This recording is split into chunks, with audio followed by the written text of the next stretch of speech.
I'm Jonathan Falwell, and today I'd like to talk about some definite needs for our world. As you know, there's much division in our world today, and clearly more than ever, we need a common ground for people of faith, patriotism, education, and service. This rally of hope aims to meet that need as a call for prayer, for unity, and for courage in the face of unprecedented challenges. I want to thank UPF and Dr. Moon for making these events available throughout the world, and I thank all of those who are viewing together in this digital environment.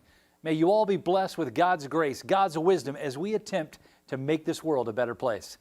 Today, as we all reflect on what this world needs, one word seems to stand out more than any other, and that word is hope. And I thank the UPF and Dr. Moon for giving the opportunity for us to talk about this from many different backgrounds and different nations and different beliefs, to come together to talk about a common goal, and that goal is peace. Now, I know that this is our desire, and I also know it is God's will for us to point people to Him as the only source of hope.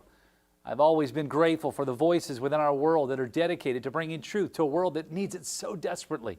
I know the Washington Times and others, which you have found, it has stood a strong voice to this nation for freedom and for family and for faith. And I'm grateful for how it has been used to inform and to educate our world today. Many, too, are grateful for the idea of a global working group of experts called Think Tank 2022, which is calling for experts globally to support peace in the Korean Peninsula. I am particularly inspired as you see the role of faith leaders as critical to bringing peace, along with heads of state, members of Congress, business, media, and academia. And I know that the UPF and the Rallies of Hope are building a global movement to support the peaceful reunification of Korea, the last vestige of the Cold War. Now, I understand that the Rallies of Hope have been reaching tens of millions of participants on all continents with important messages from many different leaders, from many different perspectives, for the purpose of helping to foster understanding, hope, peace in our world today. And I would like to say congratulations on the launch of the Think Tank 2022, a bold and wise effort to gather scholars and thought leaders and experts from major fields of influence to create a roadmap for peace in Northeast Asia, focused on the Korean Peninsula. Now, we all know the fragility in this region, and we know how wonderful it would be for peace to reign throughout our world. Now, there are three important areas that serve as a common ground, I believe, for all of us. And I know for certain that my dad was committed to these purposes, along with the passion for the gospel. Now, we care about the importance of America turning back to its roots and its biblical values and principles. Second, we want to see America strengthen and fulfill her leadership role for the world. And we are deeply committed to educating future generations to help bring peace to the nations and to make our world safer and stronger. Now, first, let's talk about how we can turn America back to biblical values, to a biblical worldview, biblical lifestyles. The world looks to America for leadership in so many different ways. And for that reason, America needs to be restored. We need to understand our founding, not based on a rewriting of history that excludes the importance of God and the gospel, but rather to impress upon all that America was founded on Judeo-Christian principles, which flow clearly from God's Word, the Bible.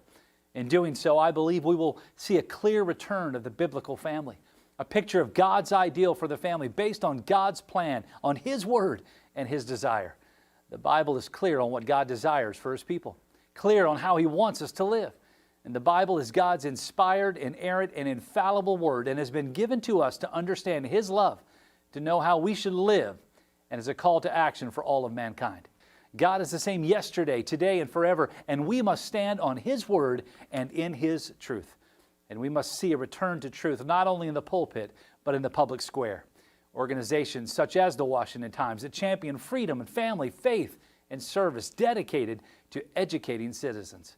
Now, second, we also need to talk about America's leadership role for the world among the family of nations. Now, during the Cold War, we saw the world unified behind a common idea of freedom as the best hope for everyone. In a world that was clearly divided, we saw leaders rise up to stand for freedom and defend it no matter what. Just like during the Cold War era, there was a need for leadership based on those founding principles upon which all free nations are based. Just as we often pray that America can be one nation under God, so also we can now pray that we can come together as one world under God, as a human family with God as our Father. That's the key to lasting peace, and that is the purpose for which Jesus came. And finally, the importance of education of the heart, the character, the mind, the body. And this is why we must all join together in this common commitment to educate the next generation in truth. Dr. Moon, we share a biblical and a moral commitment to raise up future generations to be men and women of godly character, to form healthy families, and to serve mankind in the light of God's will for the sake of a truly peaceful world. When Jesus was asked what is the most important commandment, his answer was clear: to love the Lord our God with all of our hearts, souls, mind, and strength. And then he went on to say, the second is like it, to love our neighbors as ourselves. Today, let us all commit to becoming people who have real hope based on our faith and to share that hope in service to others.